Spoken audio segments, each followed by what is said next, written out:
হিন্দু ধর্ম আর মুসলিম ধর্মের মধ্যে মৌলিক কোনো পার্থক্য নাই। ইয়েস আই অ্যাম, আমি 100% ওয়ারেন্টি গ্যারান্টি দিয়েই বলতেছি, হিন্দু বা সনাতন ধর্ম এবং ইসলাম ধর্মের মধ্যে মৌলিক কোনো পার্থক্য নাই।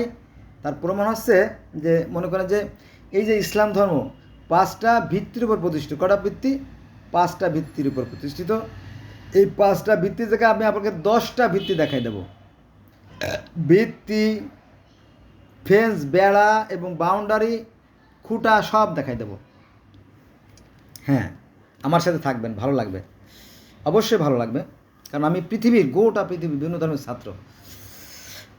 নাম্বার 1, কলেমা। আমাদের ইসলামের কলেমা আছে লা ইলাহা ইল্লাল্লাহ।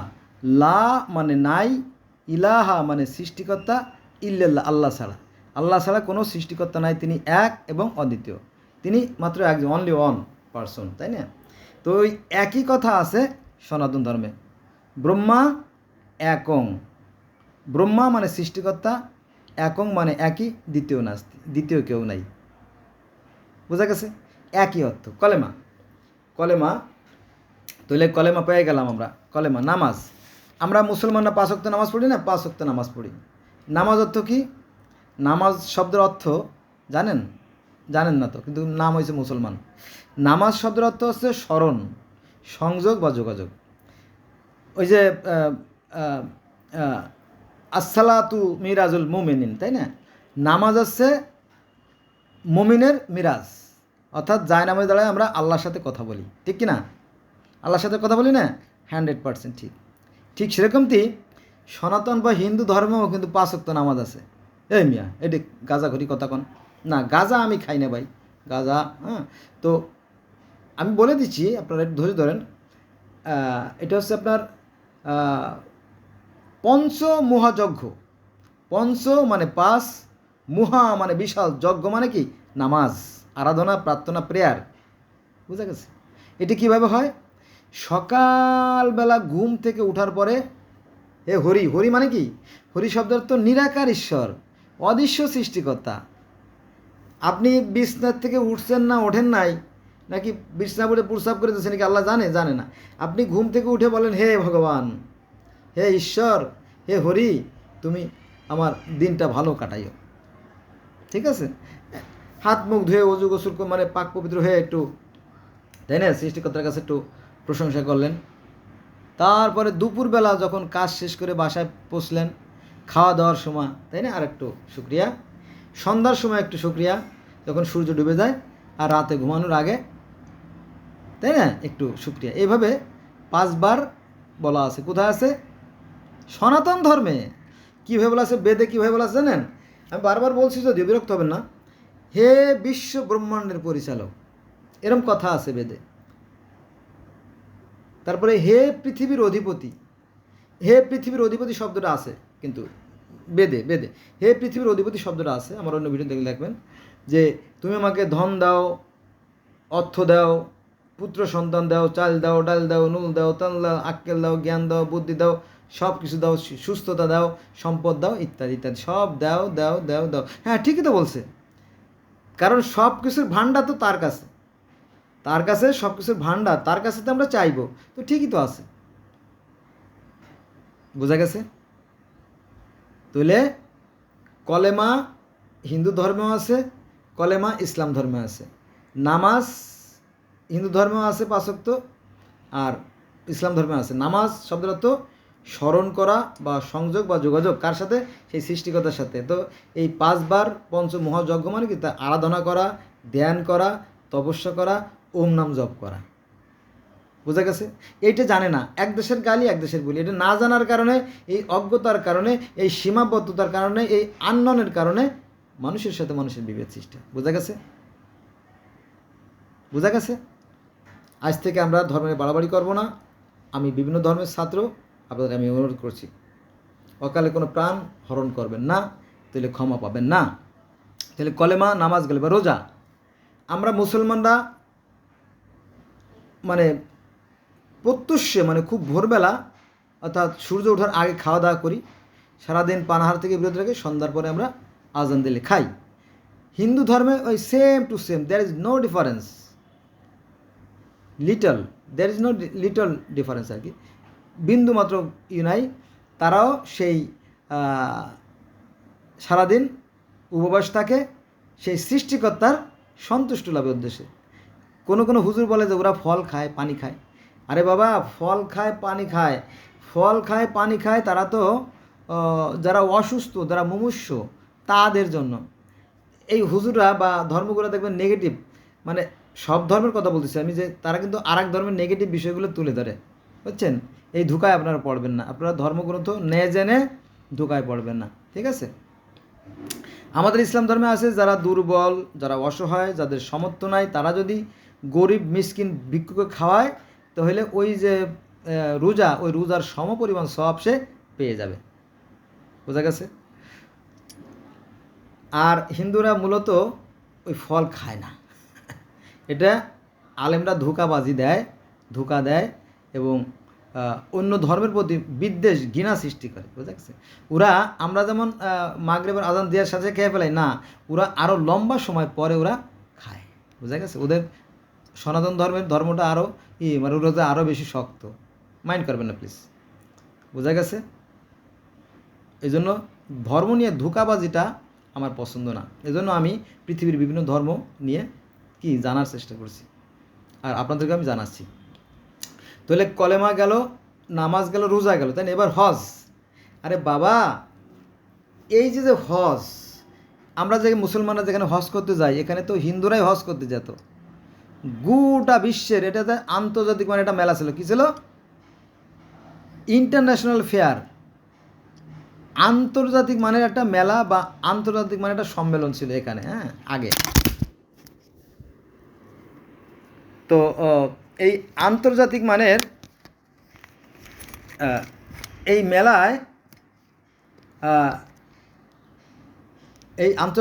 মেলায়, পৃথিবীর বিভিন্ন প্রান্ত থেকে এই সনাতনীরা বা হিন্দুরা আসতো এখানে। বিভিন্ন ধরনের আলোচনা হতো, বিভিন্ন ধরনের অনুষ্ঠান হতো।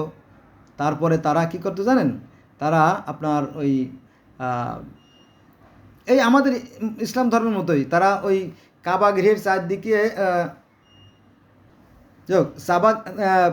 কাবা গৃহের চারদিকে তারা ঘুরতো, 7 পাক দিত আর বলতো, হ্যাঁ, উলি ধ্বনি দিত আর কি শীষ যেত। এটাই ছিল তাদের নামাজ।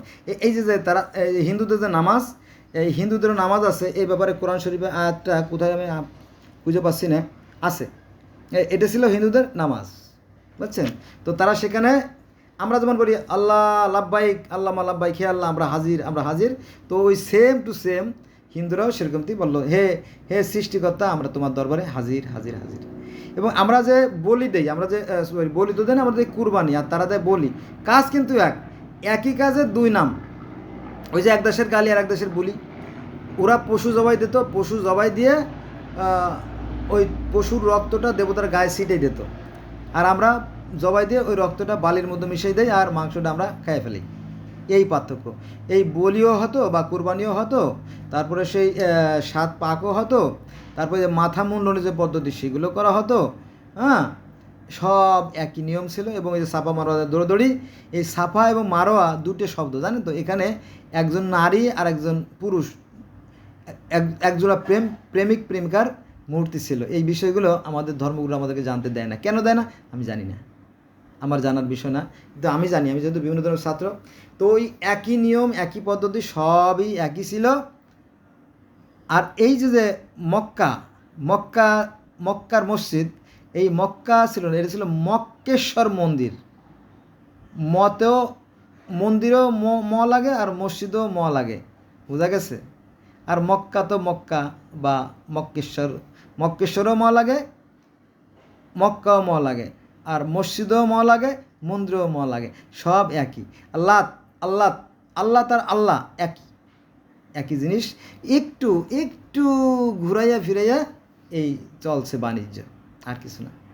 So I shall request to my friend, let's go from today we shall never call for the religion. তো আমি আমাদের বন্ধুদের কাছে অনুরোধ করবো, প্লিজ আজ থেকে আর আমরা ধর্ম নিয়ে বাড়াবাড়ি করবো না, ঠিক আছে? ধর্ম একটাই, সত্য সুন্দর কল্যাণে যে পথ, সেটাই ধর্ম। তাহলে কলেমা, নামাজ, রোজা, হজ গেল, হজ, তাই না? এখানে হিন্দুরা একসময় হজ করতো, এখন সে জায়গা হিন্দুদেরকে তাড়াই দিয়ে মুসলমান হজ করতেছে। এই যে পার্থক্য। কিন্তু এই জায়গাটা কাদের? এই জায়গাটা কাদের? হিন্দুদের নির্বাচিত জায়গা, এবং তারাই প্রথমে এই জায়গাটা করছিল। পরে যখন মুসলমানের ক্ষমতা আসে তাদেরকে ওই দেশ তাড়া করে, এইটা আর কি। এটা একটা কতটা যুক্তিযোগ্য আমি বলতে পারবো না। তো এটা গেল হজ। এবার জাকাত। জাকাত হচ্ছে 7.5 ভরি স্বর্ণ এবং 52 তোলা রৌপ্য যদি তার এক বছর সঞ্চিত থাকে কারো কাছে, তাহলে শতকরা 2.5 টাকা হারে গরিব মিসকিনকে দিয়ে দেবে, এরকম একটা কন্ডিশন আছে। ঠিক এরকমই স্বর্ণর যে কন্ডিশন কথা আছে, স্বর্ণ শব্দটা কিন্তু এখানে আছে। It is not a simple matter. খুব কান খাড়া করে শুরু রাখবেন। স্বর্ণ শব্দটা যেমন এখানে আসছে, ঠিক এই স্বর্ণ শব্দটা ভগবদ্গীতায় আছে। যদি কেহ, মানে হিন্দু ধর্ম বা সনাতন ধর্মে এভাবে বলা হয়েছে যে যদি কেহ স্বর্ণসহ, যদি কেহ স্বর্ণসহ, কী পরিমাণ স্বর্ণ কথা বলা হয় নাই, যদি কেহ স্বর্ণসহ ব্রাহ্মণকে গীতা দান করে তাহার পুনর্জন্ম হয় না। অর্থাৎ এই পৃথিবীতে 84 লক্ষ প্রকারের প্রাণী আছে, 84 লক্ষ যোনি আছে। বার জন্ম, এটা খুবই কষ্টকর এবং পার্থিব ক্লেশ ভোগ করতে হয়। আর যদি কেউ পুণ্য ও তা অর্জন করে বা নেক আমল করে, তাহলে তার আর কি জন্ম নিতে হবে না। এই কথাগুলো ভগবদ্গীতায় আছে। যেহেতু আমি পৃথিবীর বিভিন্ন ধর্মের সাথে যথেষ্ট পরিমাণ ছাত্র, তবে আমার মনে হয় যে আমার সনাতন বা হিন্দু ধর্মের অনেক ভাইরা এই বিষয়গুলো জানে না। আমি সনাতন ধর্মে প্রায় 36টা বই পড়ছি, প্রধান যেমন মহাজন গ্রন্থ, বেদ, উপনিষদ, গীতা, ঈশ্বরের অবতার রহস্য, পরম পুরুষ শ্রীকৃষ্ণ, রামের জীবনী, ইত্যাদি ইত্যাদি ইত্যাদি বহুত আর কি। তারপরে আপনার সে মনুসংহিতা, এরকম। আর আমাদের কোরআন হাদিস তো পড়ছি। তাহলে হিন্দু ধর্মে আর ইসলাম ধর্মে কি পাওয়া গেল? কলেমাও পাওয়া গেল, একই কলেমা, নামাজ, রোজা, হজ, জাকাত।